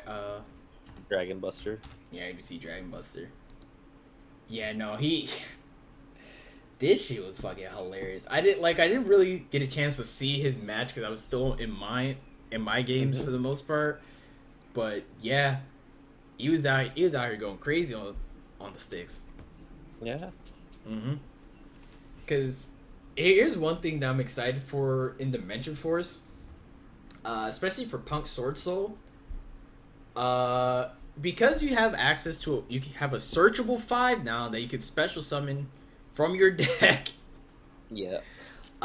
You can easily fit into the extra deck one Psyframe Omega. Yeah. Psyframe Omega Lord, and on turn 1 just rip something out of somebody's hand. Yeah. And then still have a tuner on the field because of Dianote, and you probably didn't normal summon yet. Right. It's fucking stupid. Fucking stupid as shit, man. I'm ready. Is there anything in Dimension Force that you're excited for? So I've been taking a good look at Therions a little bit. And I think it's going to be really nice, especially if you're running Sun Avalon, which is a deck I've been slowly considering because it gives you some extra protection so you can get like your big plays off. I've also been looking at Punk a little more seriously because you can run Punk alongside the Therions. Bro, that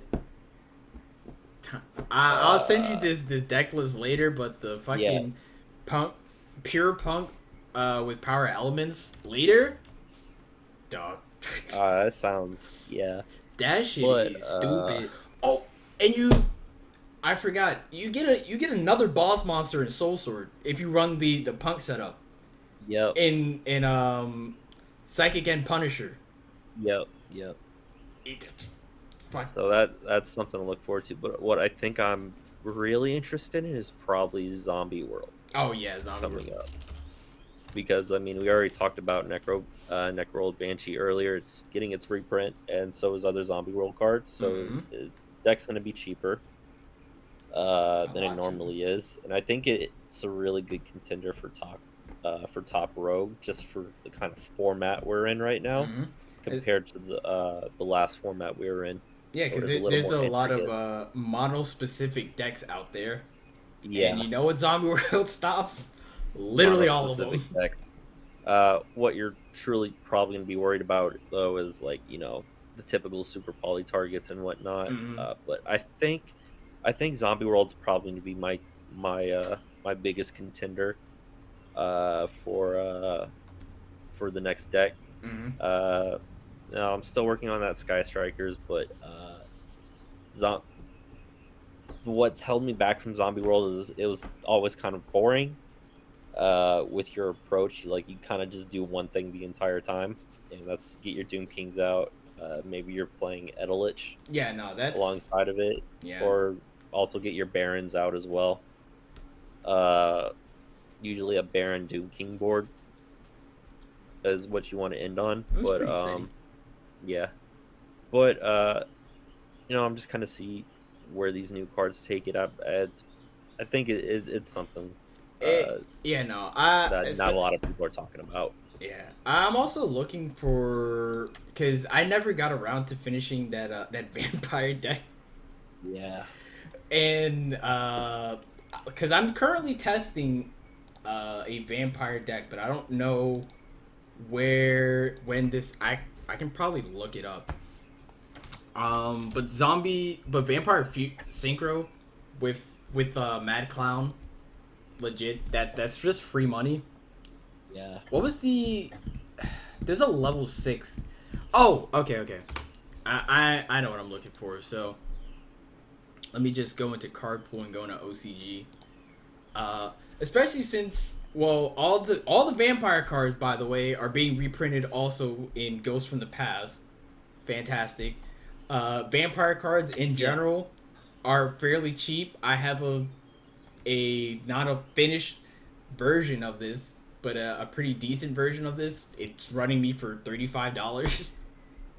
It's a cheap deck, and an extra deck for 31. So I'm really only playing paying 67 at most. But especially with Crazy Clown, which is a common, I think it's either a common or a rare, so you'll get it more often. You could Crazy Clown off of a Vampire Grace, or if you have a different, a higher level zombie monster. Let's say you have Shadow Vampire. If you Zombie Clown off the Shadow Vampire or the Vampire Dupe, Grace can just special summon itself back because why not? And then you can go right into an 8. 8 being into Skeletal Felgrand Dragon. Target monster your opponent controls or in the graveyard, banish it.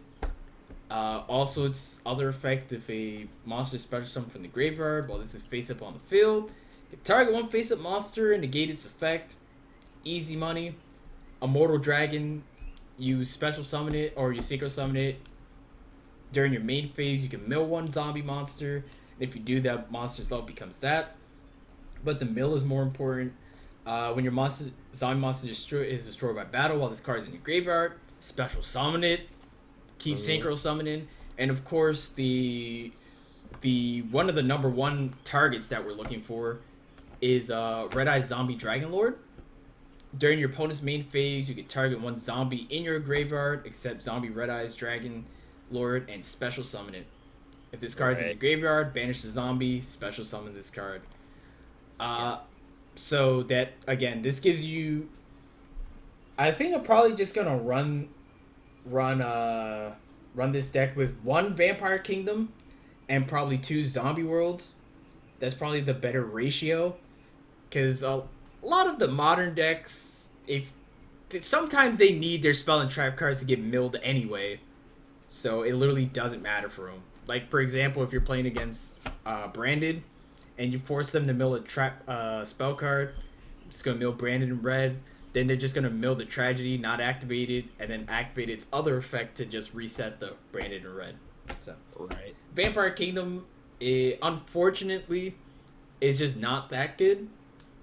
Just in the where we are now, but you can still combo it with Zombie World and do all that kind of cool shenanigans. Yeah. Mm-hmm. Oh, and you can't forget, with off of Red Eye Zombie Dragon Lord, you can just special summon Vampire Void, which is just called by the grave, the monster card. Yeah. Smile. That. Yeah, no, and even with Vampire Ghost, send one other vampire card from your hand, face the field, add a level 4 or higher, then you can mill a 2. Free. And I got a copy of this, which is great. Oh, Vampire Fascinator lets you target a monster in your opponent's graveyard, special summon it. Free. It's just free money. The only problem is it's just managing your normal summon. Yeah. It's they try and modernize an old deck, and because it's an older deck, normal summoning is such an important part to it.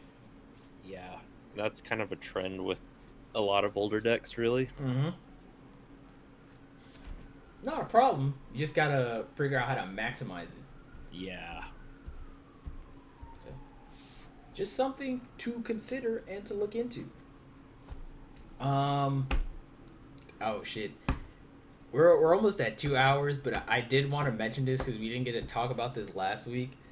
Power of Elements, the set right after Dimension Force. That is going to be a time because we're getting. I think we're getting like 3 new archetypes. Yep. So Splight, obviously that's going to be big. Splight with Toads and also Evil Twins, which I find interesting. Why did this take me to the Elder Scrolls wiki? Oh, okay. Not power. It's damn, what is it called? It's Valiant something. But yeah, no, keep going about Power of Elements. I'll find this right quick. But yeah, really just I'm looking forward to Splight from that set. I think more Libromancer. Libromancer is coming in Dimension Force, but there might be stuff in there. Okay.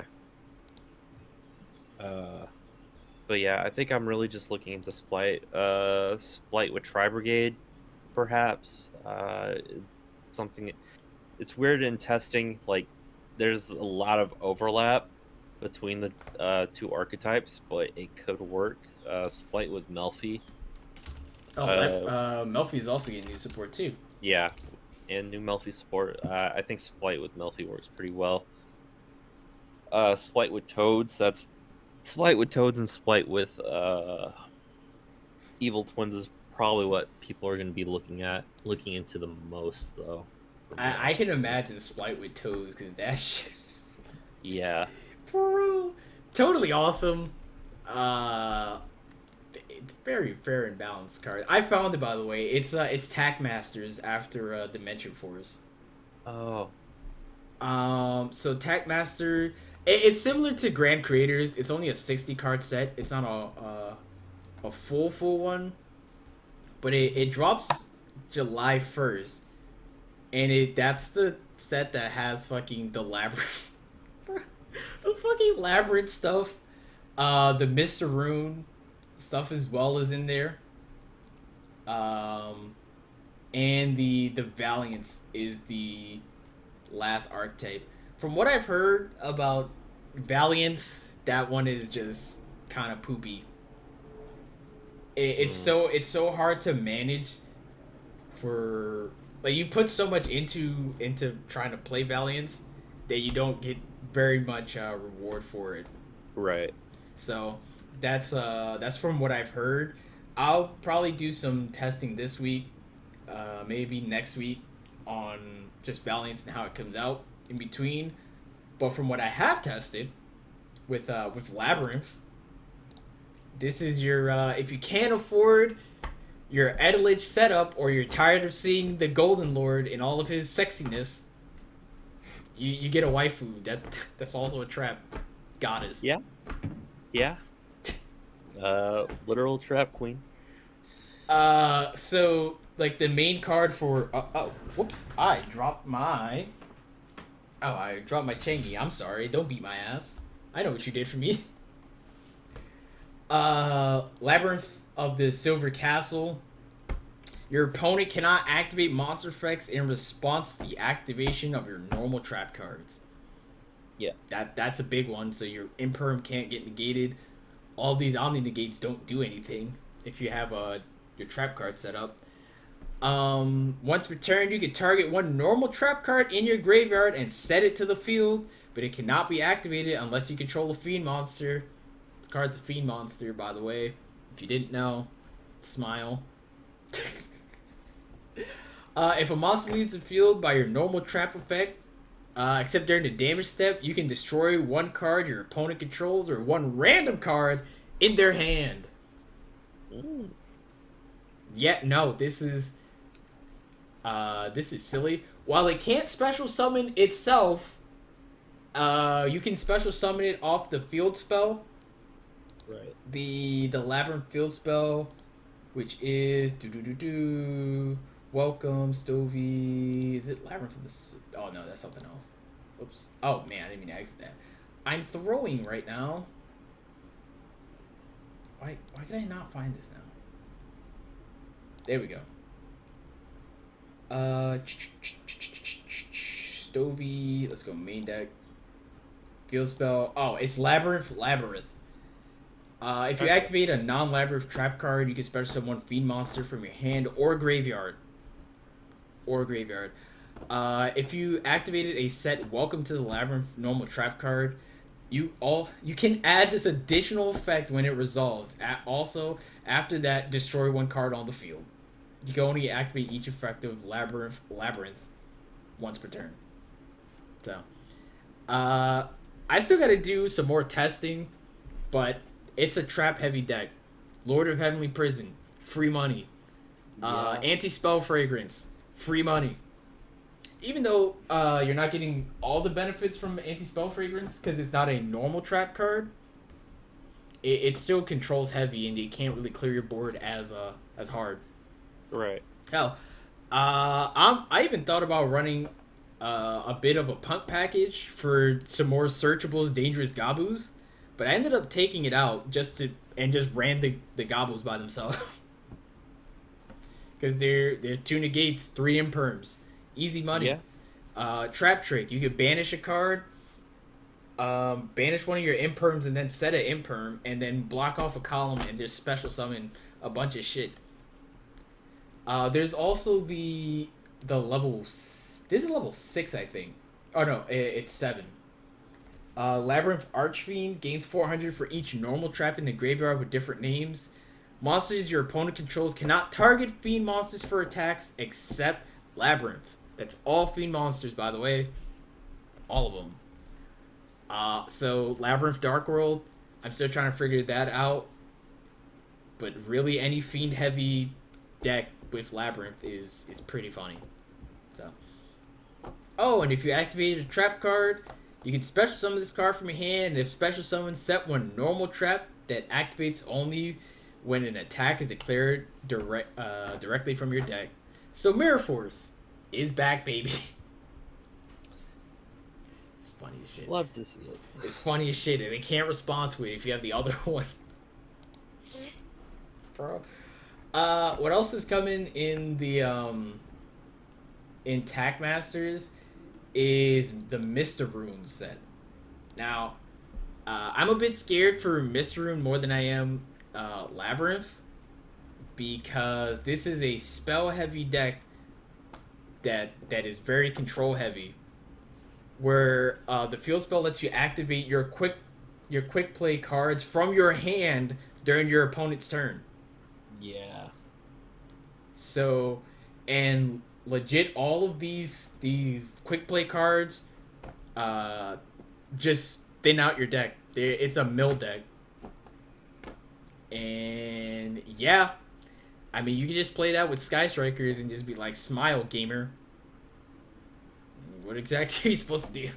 Right. So, definitely Artifact, what is that? Artifact Langda or whatever it's called. The one that stops cards from being banished. Lancia. That you, especially in a matchup against this, you're gonna need those. Yeah, we're gonna be shotgunning Shotgunning Lancias again.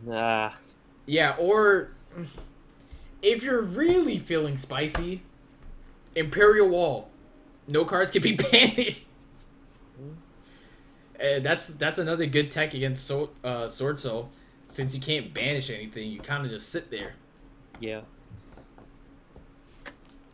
So, but that's pretty much it. I think we're coming up on the 2-hour mark.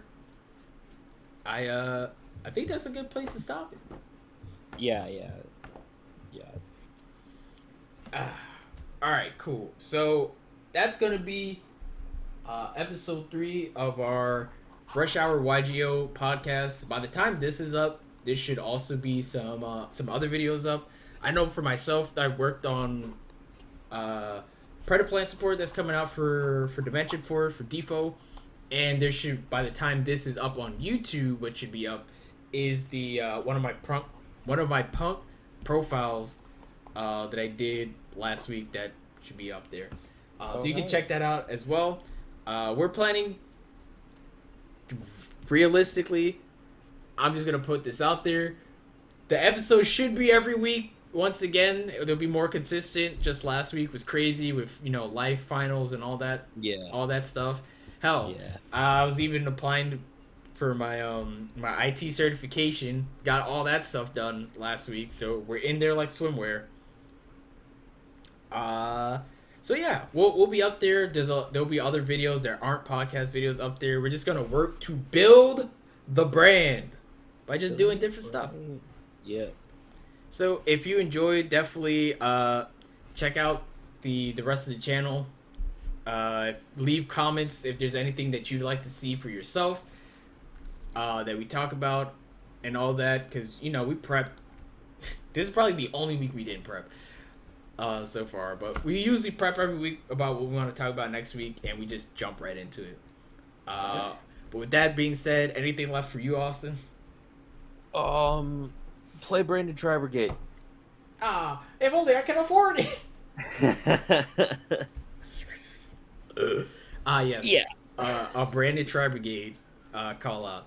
If you don't want to play Branded Tri Brigade and you got some cash money, play 10U Sword Soul. It's just funny as fuck, bro. Or Brandon Shadal. No, that's the true budget. Brandon Shadal is also pretty nice. That's the true budget. True budget. All right. All right. Yeah. Let's get out of here.